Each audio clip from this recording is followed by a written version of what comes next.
Il pleut, il pleut, il pleut. Il pleut beaucoup ces derniers mois. Maintenant, c'est beaucoup d'intuition. On a l'impression que toutes nos journées de ce début d'été sont pluvieuses. Été et fin du printemps. Mais encore une fois, on se base sur de l'intuition. Donc aujourd'hui, l'objectif de la vidéo, ça va être d'explorer les données que j'ai récupérées sur Météo France, historiques, sur un lieu, donc Paris, par jour, par an, depuis 1950. Et donc on va regarder si réellement ce début d'année 2024 est beaucoup plus pluvieux que les années précédentes. Pour ce faire, voici les fichiers que j'ai récupérés sur le site Météo France. Je vous mettrai le lien en description. Météo France qui a ouvert ses données au public depuis le début d'année. Donc ça nous permet d'avoir l'exhaustivité de leurs données météorologiques. Donc j'ai récupéré ces fichiers. Les données sont séparées en plusieurs morceaux. D'un côté, on a les données de 1950 à 2022, puis les données de 2023 à 2024. Et sur chacune des périodes, on a chaque fichier est divisé en deux. Heureusement, on nous a fourni des fichiers de descriptifs qui nous permettent de lire à l'intérieur de ces données. Alors, j'ai mon classeur Excel ici. La première des étapes, ça va être d'importer cette donnée dans Excel. Donc on vient dans Données, obtenir des données à partir d'un fichier, et là on est sur du CSV. Je vais commencer avec les données 2023-2024. Comme ça on va être sur un fichier un peu plus léger. Alors, comment est-ce que ça se présente? On a un certain nombre de colonnes qui doivent être les différents indicateurs météorologiques. Je vais directement aller dans l'éditeur Power Query pour ajuster les paramètres qui me semblent pertinents. Alors la source, on est bien sur la bonne source. En tête promu, ça promulgue bien les bonnes en tête. Ensuite, ça va faire un texte modifié. Ici, il y a des numéros qui sont identifiés comme du texte. Je vais modifier l'origine, les paramètres régionaux de la requête pour identifier le format nombre avec la décimale définie par un point au lieu d'une virgule comme on est en France. Hop. Et Royaume-Uni. Royaume-Uni. Ok. Et donc maintenant, si je convertis ça en nombre décimal, hop, on est bien converti en nombre décimal. Donc je vais convertir tous les nombres. On va voir par la suite, mais j'imagine que toutes ces colonnes-là, c'est du nombre. Modifier le type en nombre décimal. Voilà, déjà, on est au bon format. Ici, on a un format date. En fait, on aura la donnée en jour par jour. Donc ici, je peux directement lui dire que c'est des dates. Normalement, ça l'identifie bien. Ouais, c'est bon. Je vais directement créer une colonne date, année. Année. On a l'année. Ici, date, et je vais aussi avoir besoin du début de mois. Comme ça, je l'ai tout de suite. Hop, on est bon.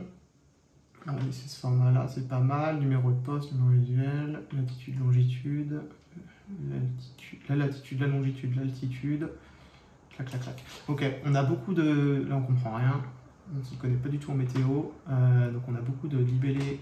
On ne connaît pas l'existence, mais on a le descriptif de ces libellés. Ok, on a l'apport du fichier, on est plutôt pas mal. Ce que j'aime bien faire, c'est directement un peu de formatage. J'ajoute des lignes. Ici, on est données météo. C'est 75.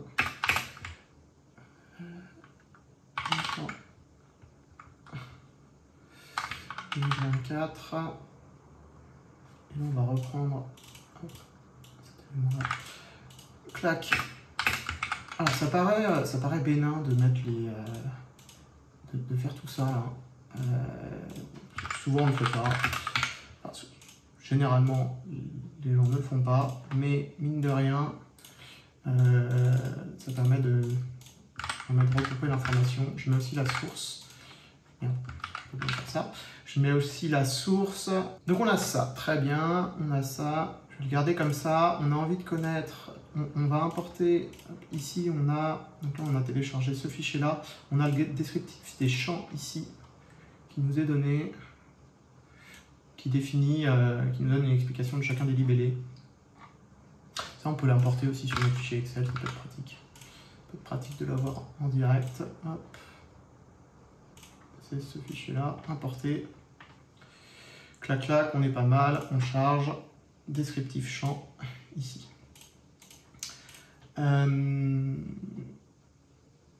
On est bien. Alors, ce dont on aura envie de savoir, c'est la quantité de précipitation tombée en 24 heures. Quantité de précipitation tombée en 24 heures, et j'aimerais bien avoir aussi le taux d'ensoleillement pour que nous, on prenne le chiffre inverse du taux d'ensoleillement pour avoir le taux de couverture nuageuse, en fait, parce que c'est bien beau qu'il pleuve ou qu'il pleuve pas. En fait, on a plusieurs variables qui peuvent être intéressantes. On peut avoir la quantité de précipitation totale, en moyenne par jour, pourquoi pas. On peut avoir le taux d'ensoleillement, et on peut avoir le temps de pluie dans la journée, parce qu'il peut pleuvoir très peu, mais tout au long de la journée. En fait, qu'est-ce qu'on préfère qu'il y ait une grosse inverse dans la journée et que le reste du temps il fasse beau, plutôt qu'il fasse une petite bruine toute la journée. Donc on a envie d'avoir aussi le temps de pluie par jour. Mais ça, je suis pas sûr qu'on puisse l'avoir. Dans ce fichier, on ne l'a pas. On va importer ce fichier-là aussi. Les autres paramètres, là, on va voir ce qu'il y a dedans. Clac, clac, clac. Et j'importe les autres paramètres. Je charge.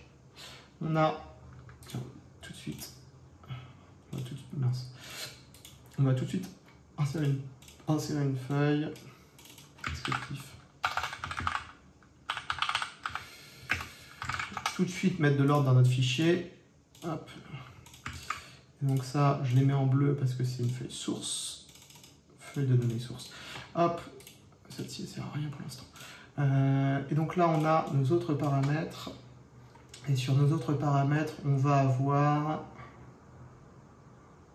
taux d'humectation en minutes. Donc ça peut-être que c'est ça qui va nous intéresser. Durée d'insolation quotidienne. Alors qu'est-ce qu'on avait là? Quantité de présence. Donc là on a RR qui va être intéressant. Quantité de précipitation tombée en 24 heures. Et donc RR, on va prendre en note. Ça va être intéressant. Pour coller en valeur, donc je copie-colle en valeur. Pour coller en valeur directement, on peut faire CTRL, SHIFT et V. Ça colle en valeur directement. Et donc là, on avait dit qu'on avait la durée d'insolation quotidienne qui peut être bien. Et taux d'humectation. Un drôle de mot, humectation. Taux de durée d'humectation. Donc, les météorologues, ils ont quand même de ces sacrés termes. Je ne pense pas que la moyenne quotidienne des pressions de mer horaire nous intéresse. Ok, hop, donc là on a notre fichier source avec le RRTT vent. On va importer de la même manière qu'on a fait le autre paramètre. Donc on va faire donner, hop, autre paramètre. Ici, il faudra qu'on fasse les modifications qu'on a faites sur le premier fichier. On va y mettre un peu d'ordre ici, on peut faire des groupes. Descriptif. Et nouveau groupe 2023 2024. Clac. Et hop là. Alors, autre paramètre. Donc là, qu'est-ce qu'on avait mis comme étape? On avait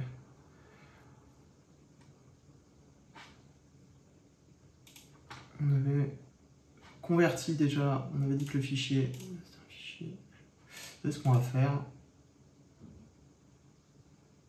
On va directement aller dans l'éditeur avancé ici, copier tout ce qui est présent là. J'espère que ça va être le même fichier. Hop, faire ça. Je le coller à la suite, c'est juste pour vérifier les différences. La source à aller chercher qui est différente.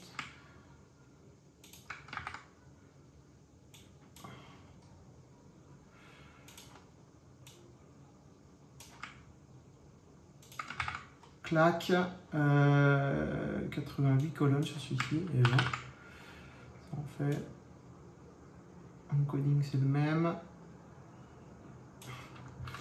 Ok. Hop. Ok. Alors, on n'a pas trouvé. Donc là, on remonte à la première étape. C'est à cette étape-là. On n'a pas trouvé la colonne RR. Hop, je supprime toute l'étape type modifiée. Je vais la refaire. Ici, on avait converti ça en date. Clac. Et tout ça.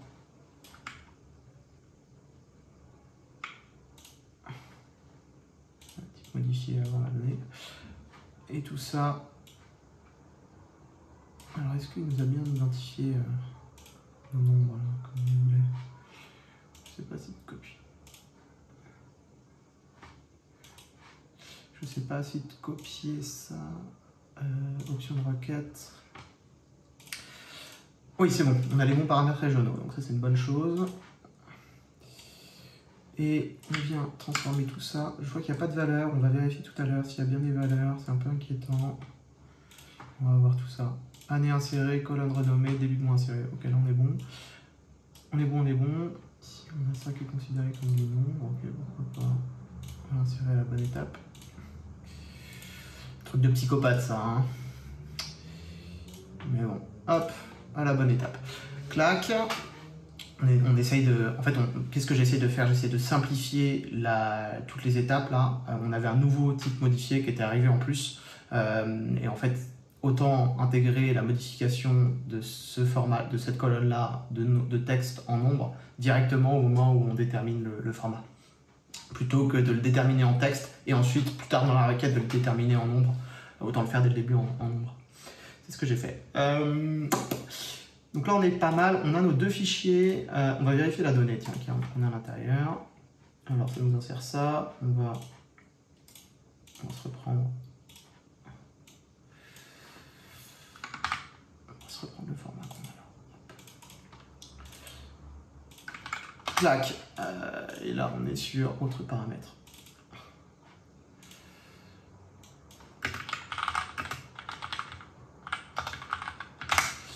Nos tables, elles sont bien sous mon nom. Ouais. Donc là, on n'avait pas de valeur. Embêtant ça. Ah si, là on a des valeurs. Ok. Et donc, ce qu'on peut faire, c'est qu'on peut fusionner les deux fichiers, fusionner les deux tables. On va fusionner des requêtes comme nouvelle. Ici, alors il faut qu'on définisse les clés. Les clés, ça va être le numéro de poste et la date. Ah non, c'est pas une fusion qu'il faut faire, c'est un ajout. Est-ce que ça va être bon? Non, c'est bien une fusion, pardon. C'est bien une fusion. C'est bien une fusion où on a envie d'avoir le numéro de poste ici. Donc l'ajout, on vient ajouter deux fichiers par le bas. Donc les colonnes restent les mêmes, mais les données s'ajoutent. Les données du deuxième fichier viennent s'ajouter en bas du premier ou sur un nouveau fichier. Et une fusion, c'est qu'on vient ajouter des colonnes. Donc là, on a notre RRTT, autres paramètres, et on vient sélectionner nos deux colonnes. Je sélectionne deux paramètres. Je pense que c'est les deux clés uniques qu'on a envie d'avoir. Alors, il nous dit que c'est pas bon, sélectionner les colonnes du même type. C'est que ici, c'est en nombre, et là, c'est en texte. Hop. C'est un problème classique hein, sur la gestion de la donnée en général, les différences de formatage. Ça arrive quand même régulièrement. Hop, et on veut bien fusionner les requêtes comme étant nouvelles. On fait la fusion. On vient sélectionner autre paramètre ici. Numéro de poste, date, numéro de poste, date. Là, c'est bon. Il y a bien beaucoup de lignes qui sont identifiées. Et on veut avoir une externe entière parce qu'on veut avoir toutes les lignes.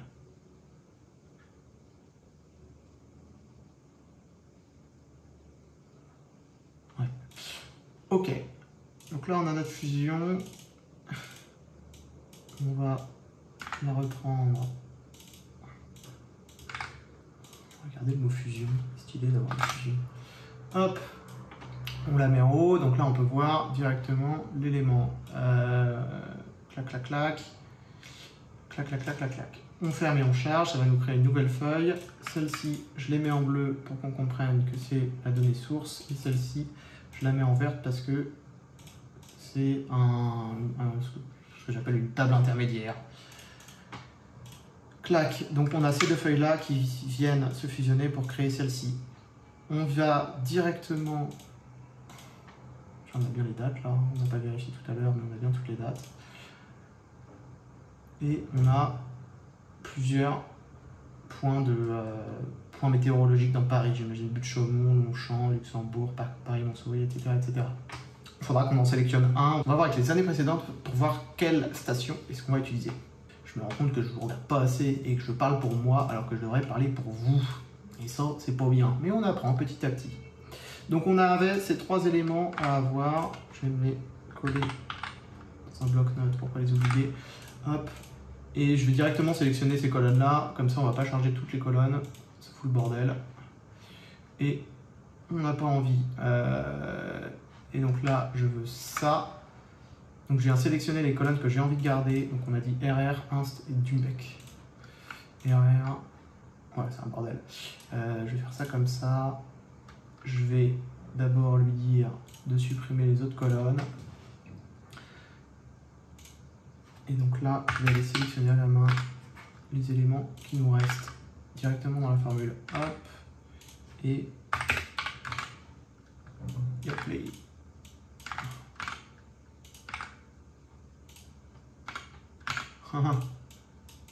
C'est quoi ça? Ah bah. Alors, là quand fallait sélectionner les colonnes pour qu'ils les expandent, en fait je vais changer de stratégie. Plutôt que de supprimer dans le... Non, je vais les supprimer ici. Je vais les supprimer ici. Ici, après notre fusion, il faut qu'on sélectionne les colonnes qu'on a envie de récupérer. Donc ici, on vient récupérer Dumec et Inst. Je vais faire ça comme ça. Je sélectionne les colonnes du deuxième fichier, donc le autre paramètre que j'ai envie d'avoir dans cette table-là, et je vais supprimer toutes les colonnes que je n'ai pas envie d'avoir. Donc là, ici, du coup, j'ai envie d'avoir ça. Et RR, pardon. Et ça. J'appuie sur CTRL pour bien garder la sélection. Je supprime les autres colonnes. Et donc là, on va avoir quelque chose de plus carré. Espérons-le. Début de mois. On s'est supprimé l'année là. On avait une année, hein. Je vais aller la chercher à la main. Hop. Elle est là. Ok, donc là on est pas mal. Fermer et charger, on va voir ce qu'il en est. Ici, on a notre fichier, on a tous les éléments. Aïe. Donc cette donnée-là, elle est vide. Ça ne dérange pas ça. Est-ce qu'elle était vide dans notre fichier source, autres paramètres?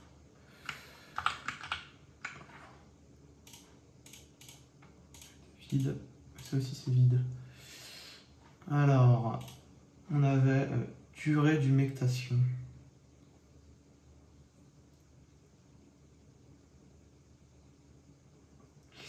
Eh bien, j'ai bien peur qu'on ne puisse pas avoir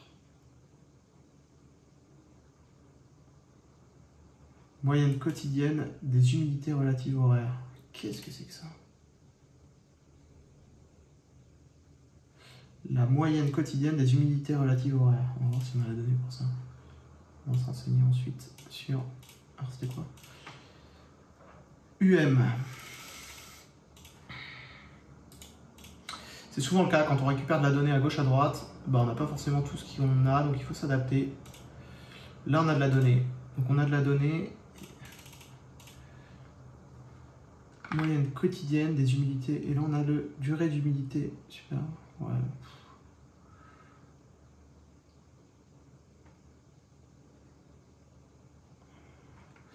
Ok, bon, on va se récupérer ça alors. UM du coup. Donc ça doit être un pourcentage. Ah mais c'est pas l'humidité, c'est pas...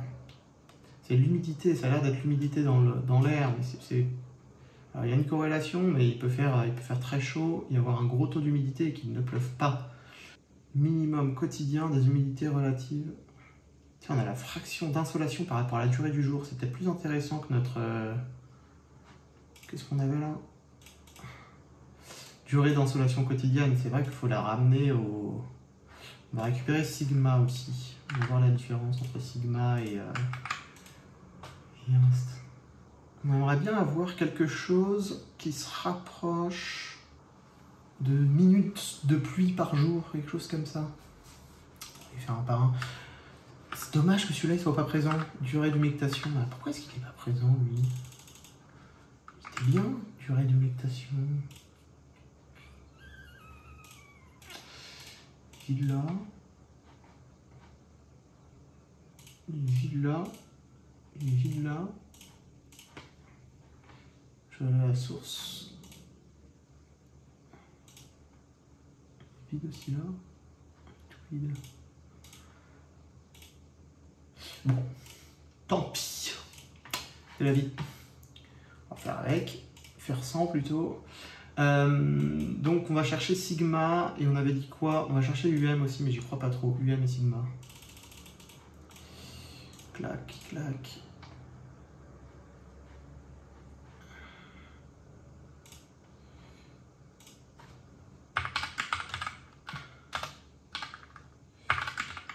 Et sigma.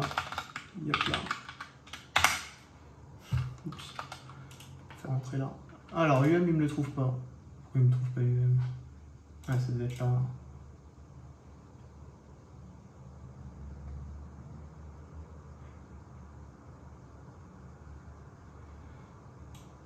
C'est l'ordre alphabétique. UM et sigma du coup. Hop. Clac, on l'a là. On va se mettre ça au départ.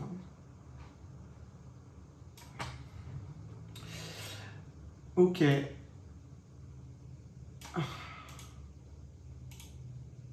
Là, on a bien de la valeur sur sigma et UM. On a bien de la valeur. Je vais renommer les colonnes là parce que sinon on ne comprend rien. Je le ferai peut-être après. Donc ici, RR. Tac tac, on a notre donnée, on a notre donnée, on a la donnée. Mais on n'a que la donnée sur 23-24. Il va s'agir maintenant d'aller ramener la donnée des années précédentes. Alors j'espère, j'enregistre mon fichier. Donc on a nos différents éléments. Maintenant ce qu'on veut faire, c'est de ramener... Donc on a nos éléments sur 2023-2024, on a de la donnée précédente. Ce que je vais faire, est-ce que je peux dupliquer tout le groupe? Non. Par contre ce que je peux faire, je peux venir dupliquer ça. Et là, plutôt que d'aller chercher en source ce fichier, on vient venir le modifier. Et donc là, on est sur RTT vent. Espérons que ça a le même format.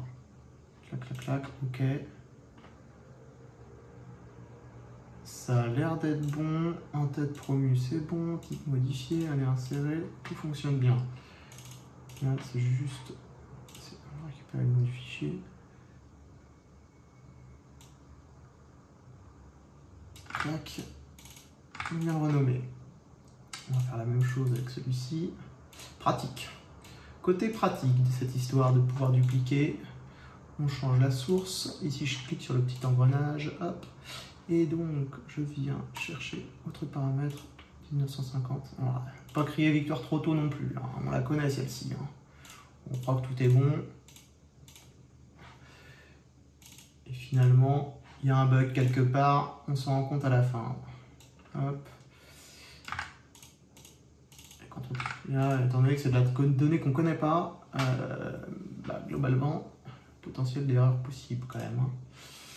Enfin, il y a un potentiel d'inconnu sur les fichiers. Et notre fichier fusion, on va faire la même chose. Croiser les doigts. On vient hop, lui donner le bon nom.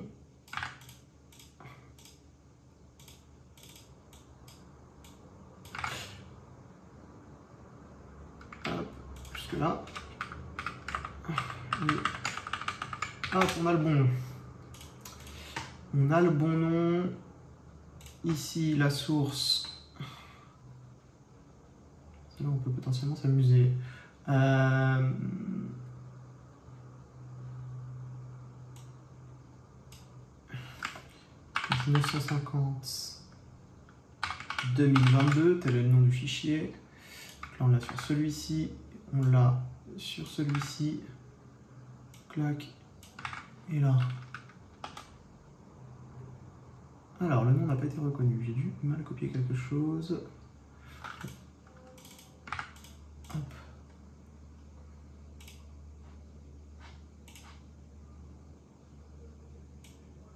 Alors, peut-être je fais le malin là, hein. Je suis sur... ouais, c'est ça. RTT vent. Il y avait le... c'était pas Previews. C'était pas Latest, c'était Previews. Alors, je sais plus ce que j'ai copié du coup. On y est. Oh, j'aime bien quand ça fait les petits points là. Ça veut dire qu'on est pas mal. La mouline. Alors là, c'est des volumes de données qui sont plus importants. Quand on regarde les fichiers sources, ouais, on est sur quasiment 100 MO à 2, 100 KO à 2. C'est un peu plus important, c'est un peu plus galéré, c'est normal. En attendant, on va se créer notre nouveau groupe. 1950. D'ailleurs, on n'aura peut-être pas besoin de revenir jusqu'à 1950. Mais ça, c'est un autre sujet. On va voir ça tout à l'heure. 2022. Alors, un truc qui va pas. Nous n'avons pas trouvé la colonne. Alors, c'est à quelle étape? Ça, c'est bon. Ah, ça, c'est pas bon.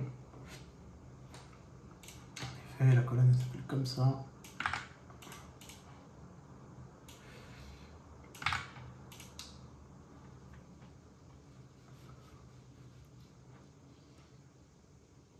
Ça mouline. Et après, donc, il faudra qu'on fasse... oh, bah, magnifique. Pas d'erreur en plus. On a... ah, c'est juste que... là, du coup, on va pas avoir beaucoup de colonnes. Ah si, on a directement les colonnes qui nous intéressent. Alors, le DU mec, là, il en a des valeurs, lui. On va voir ça tout à l'heure.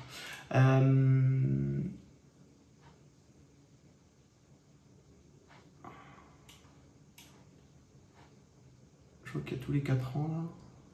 0, 1, 0, 154.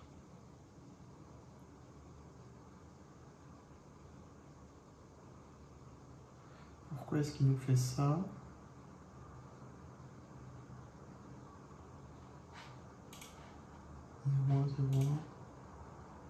Ah, et c'est là, autre paramètre, on ne l'a pas à partir du début.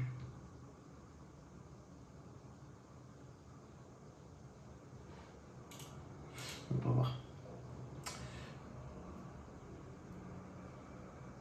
Ok, et on va fermer charger. Une pause là. Il nous mouline 2-3 fichiers. Il mouline. On va faire un peu d'ordre. C'est toute une phase qui est très redondante au départ. De préparer ces données. Mais c'est essentiel pour la suite. Bon, on est sur YouTube, hein, donc moi je peux pas passer, je peux pas aller dans le futur, mais vous pouvez, si jamais ça ne vous intéresse pas. Alors, on a 1950, donc là on a 23. Alors c'est licenciable entre les deux, bien sûr. Un peu d'ordre. Hop, toi tu viens par là.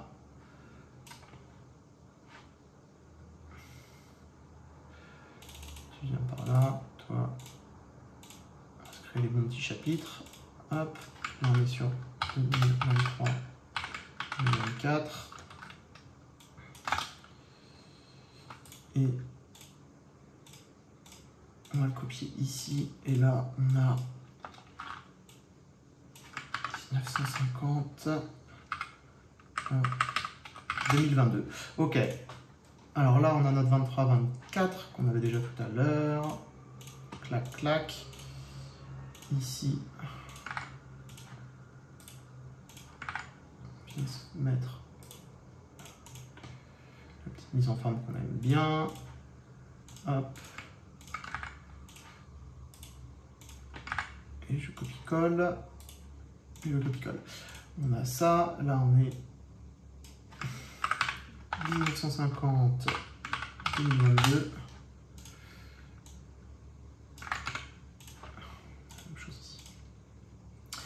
Et on va être pas mal. Donc, la fusion, elle est là. En vert. Donc là, on commence à être bien. Je vais raccourcir les titres là, parce que ça, on s'en fiche un peu. Prendre la place visuelle pour rien, cette histoire. Hop là.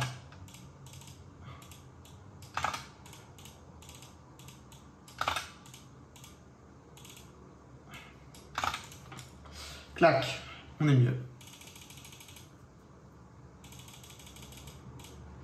Et maintenant, on va avoir... il faut juste qu'on ajoute cette donnée-là à cette donnée-là. Donc on revient dans Power Query. Hop, c'est pas ici. On revient sur l'éditeur. Et on vient ajouter des requêtes comme nouvelle. 2023 fusion et 1950 fusion.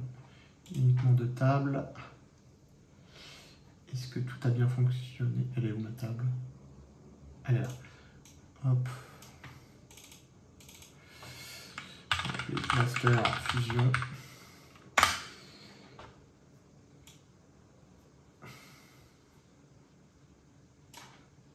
On a bien nos champs, nos dates. Début de mois, normalement tous nos champs ils se répètent. Fermer et charger. Ok. Alors, c'est un moulinet, on va vérifier combien de lignes il y a.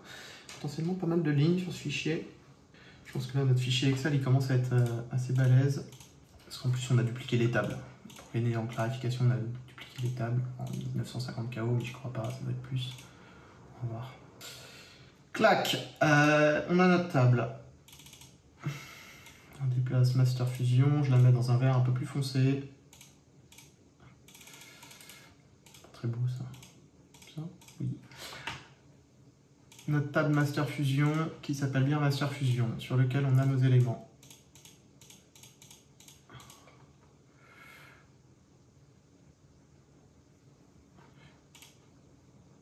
J'ai bien envie de renommer mes RR du mec là, avec les vrais intitulés.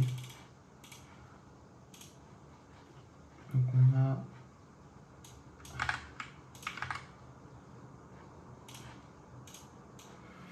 On va rien comprendre là, sur le truc. Je sais pas vous, mais moi je m'y perds. On va directement se faire nommer. Alors, Master Fusion. On a RR, précipitation, 24 heures.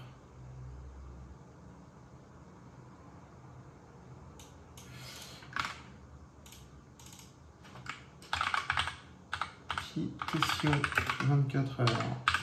Clac. Du mec. Ah, ça on l'a pas. Dommage. Je le renomme quand même.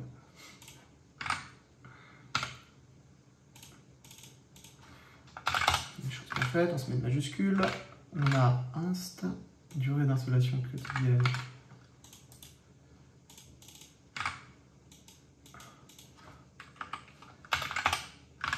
Clac.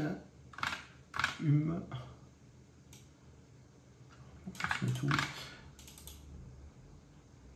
Renommer. Avec une majuscule au départ. Et enfin, Sigma. Sigma, j'aime bien. Hein. Fraction d'installation par rapport à la durée du jour, ça serait intéressant.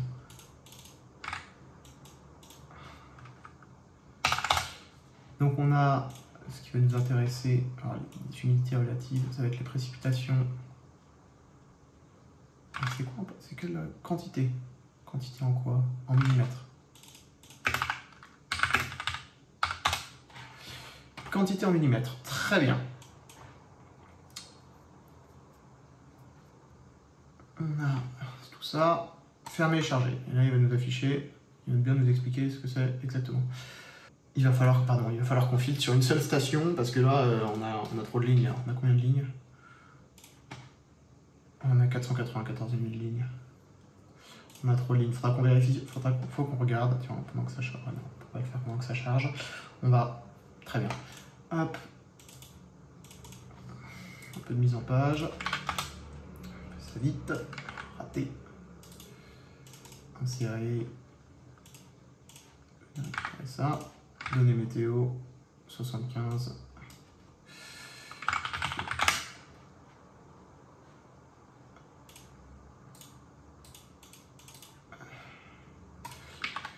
Hop, et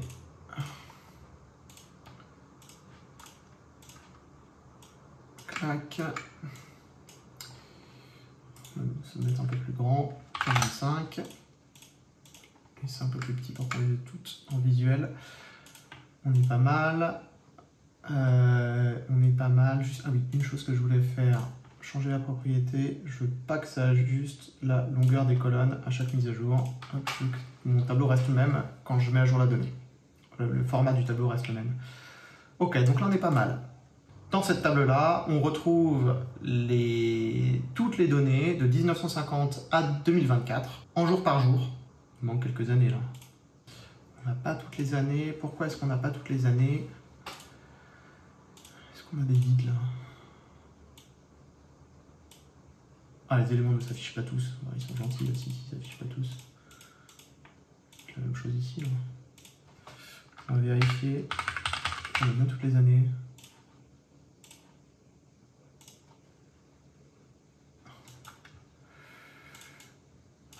On va vérifier là. On va trier. 1950. Oui, on a bien, c'est juste que ça s'affiche pas. Ah, il y a des vides par contre.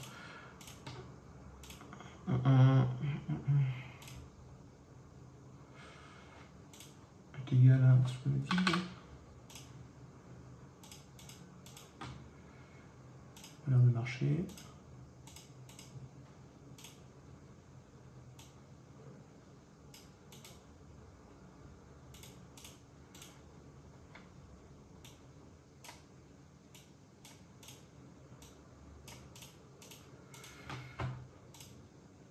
Pas de données là-dedans.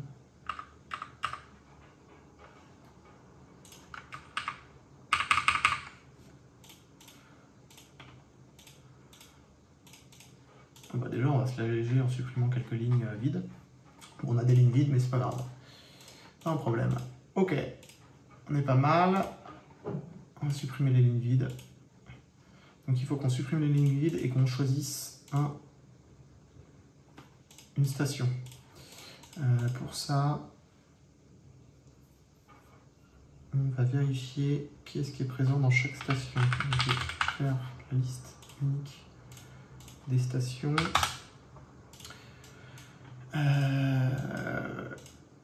Et j'ai envie de savoir pour chaque station, là ça a l'air d'être précipitation, donc c'est le plus rempli. Laisse bien. Ça a l'air d'être tout le temps rempli les précipitations. On va regarder ça. On veut savoir le nombre de cellules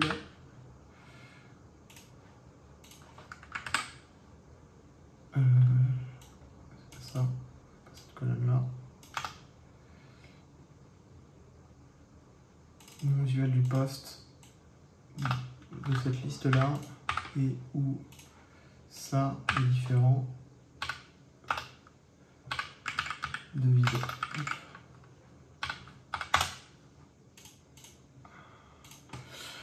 Alors, a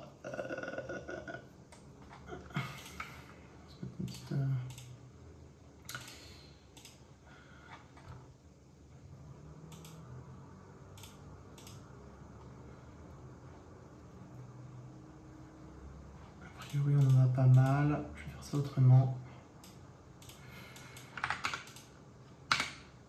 On va le faire par année.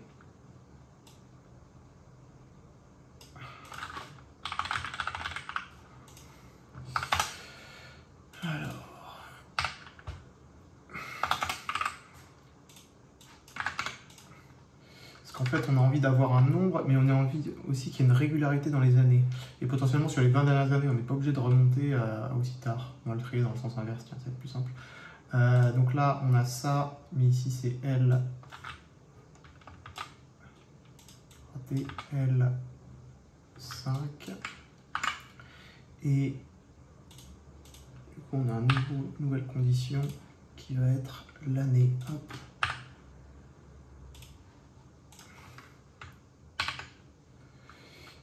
Si on peut ça, j'ai une accession cette fois-là. Alors, est-ce que ça fonctionne?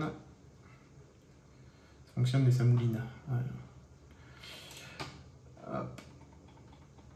Alors, si on avait dit qu'on le triait dans le sens inverse, index de tri, moins 1.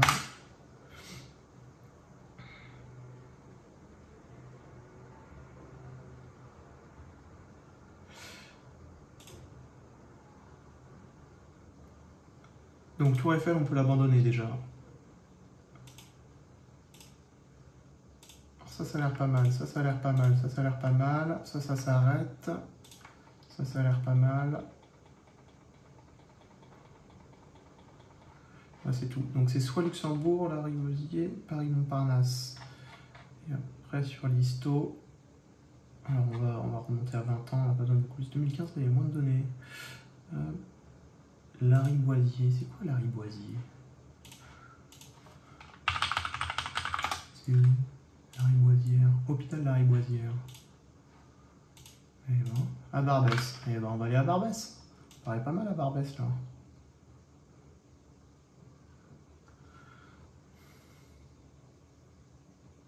Bon, on va se trier, on va prendre Luxembourg, Lariboisier et Paris-Montparnasse. Ça va nous en faire que 3, ça sera peut-être mieux. Donc Luxembourg, Lariboisier, Paris-Montparnasse. On va directement le filtre dans la requête, comme ça on ne va pas changer toute la donnée, c'est plus pratique. J'aurais dû aller chercher les numéros de poste. Alors ouais, ça c'est un truc, dans les filtres, même dans n'importe quoi, dès qu'on a des codes, c'est mieux d'utiliser les codes, parce que les libellés peuvent changer au cours du temps. D'ailleurs, c'est pas ce qu'on a fait là. On va refaire en changeant ici le libellé, parce que si ça se trouve, le libellé, le Luxembourg, il s'appelait différemment avant. Donc ici, je vais changer, je vais mettre numéro de poste, peut-être me changer l'affaire. On va voir. Et ici, c'est plus les noms usuels, c'est les numéros de poste. Ça marche? Ça charge? Oui, ça charge. Je sais pas.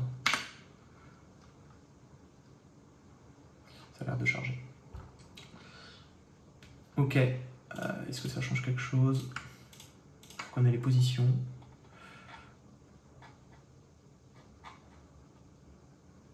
Lui, il en a 0 en 2024, c'est dommage. Alors, c'est peut-être moins joli. On a des codes, c'est moins joli, mais c'est plus sûr. Hop. Je mets les cols pour pouvoir les récupérer. C'est pas le même? Non, c'est pas le même. Clac. On a nos 3 localisations. Et on va directement appliquer le filtre dans la requête. Comme ça, on va pas tout charger. Donc là, filtre numérique est égal à... Et là, on a ça. Ou égal à ça. Et j'ajoute un ou égal à ça. Ok. On a notre filtre activé, ligne filtrée. On va avoir moins de lignes là, ça va être mieux. L'énorme avantage d'avoir créé toutes ces requêtes là, c'est que là j'ai pris uniquement la donnée du département 75. Mais si je veux, là si je veux changer et prendre la donnée d'un autre département, j'ai juste besoin de changer les fichiers sources, peut-être changer 2-3 noms à gauche à droite, mais toutes les étapes elles vont se réappliquer automatiquement. Et de nouveau, on va avoir notre table telle qu'on l'a là directement avec un autre département. On va voir si on a besoin de le faire. Avec Paris, on est quand même plutôt au centre de la France. Ok, donc là, on peut voir que maintenant notre unique là, il nous ramène que sur les lignes qu'on a appelées. Donc ici, on a terminé la préparation des données. Qu'est-ce qu'on a fait? On a importé 4 fichiers différents, on a fusionné ensemble, on a appliqué quelques filtres, on a déterminé les variables qui allaient nous intéresser. C'est pour ça qu'on pourra revenir sur cette étape-là des variables, mais en tout cas, dans une première analyse, c'est ce qui va nous intéresser. Et on a déterminé les stations qui vont nous intéresser. Donc là, on a notre donnée plus ou moins prête pour qu'on l'analyse, peut-être même quasiment à 100% prête. Donc la prochaine étape, ça va être d'utiliser cette donnée pour l'analyser.